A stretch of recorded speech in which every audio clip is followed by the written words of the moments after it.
Oh, hello everyone. I'm back, and on a side note, I'm getting it back into fighting shape, and hopefully we'll be having some fights soon. Because, you know, my back's like back to good shape, and my legs are doing okay, and all my other little nagging injuries are starting to clear up. So, you know, that's nice. Training again at Borland's Home of Champions. Look them up. It's a good school. Solid school if you're in the area. I guess that's all for the side note. This is, of course, about the episode 8 of TUF. Let me get my notes because they fell off the bed. Okay. What did I write down? This is a bit late because my camera wasn't working. Here we go. Alright, we got the Spear versus John Koppenheimer fight. The fighters break down the Jared fight. They think that Jared was behind and timid and, you know, scared and all, you know, all that kind of stuff. Mac Danzig believes that he'll probably fight George in the final. You know, I probably agree with that. I think they're the two best fighters. Basically, what we're looking at here is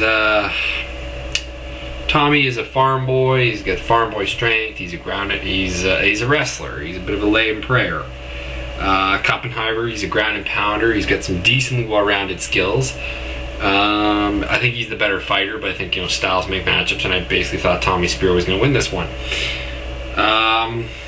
Hughes finally, you know, states that, you know, he's been a bad coach and that his fighters losing has been his fault, and it has. I think he hasn't prepared many of them to do their best at all.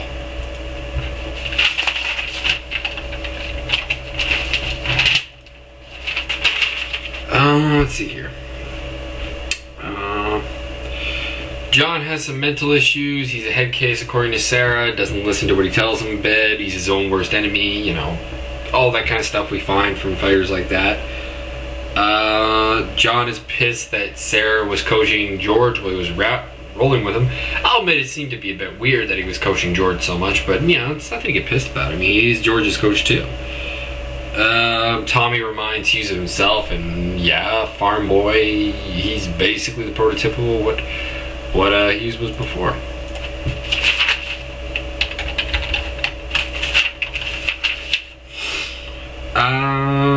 Tommy, very untechnical but very strong. He's a strong wrestler, laid in prayer basically. Not a lot of technique, very, very raw. Maybe the most raw guy on the show. I think Dan Barrera might be the only one more raw, but at least, you know, supposedly he has good boxing. But we hear some good things about Tommy striking from Matt Pena, which his literal striking itself offensively is okay, but he doesn't really have much for defense, and he has zero head movement.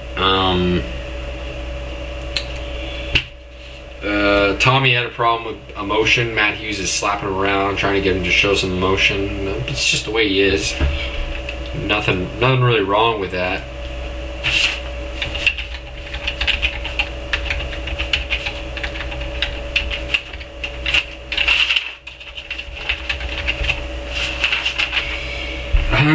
What else we got here? What else we got here? Sorry, I was answering a message on MSN.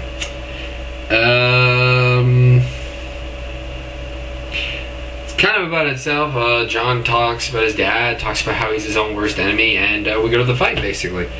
John does a good job. He bull rushes, nails Tommy with a good shot, knocks him down, takes his back, tries sinking the choke. It looks like Tommy kind of taps, but if you watch the replay, he doesn't tap enough times for a tap. He taps once, and looks like he changes his mind. He just peeled that choke off of him too. Tommy is very strong. He basically manhandled John the rest of the fight. Not the most accomplished looking ground and pound, but hey, what works, I guess. Tommy wins a decision on all judges' cards. I don't think Koppenheimer could have gone another round. Next time we have here, Mac Danzig appears to lose his mind and is being nice to everyone, including Bowman. So, whatever. Anyways, that's all for this episode. I don't know. Actually, I guess I'll give what I want to see in the semifinals. I think Sarah, if he is smart, actually would match Spear and Danzig up. Now, people are going to say this is a dick move, and it is a bit of a dick move, but here's what I'm going to say about that.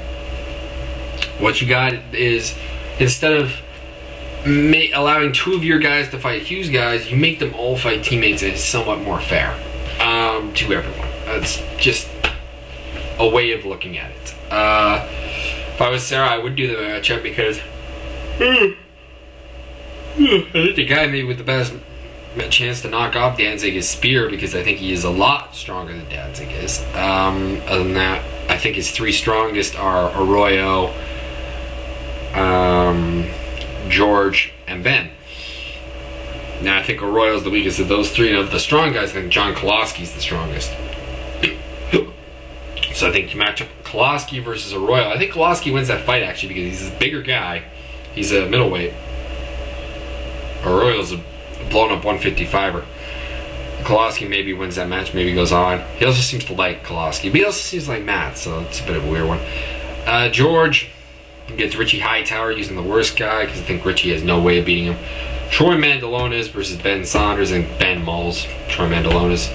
That's the way it should be done. I want to see the 4 best fighters in the final. I think those are Danzig, Arroyo, Ben, and George. I think the only one that maybe might not be there is Matt, and it'd be either Tommy Spear or John Koloski would be the 4th guy. So, anyways, that's my piece, and see you after the UFC fights on Saturday, or TUF episode 9, whatever comes first. See ya.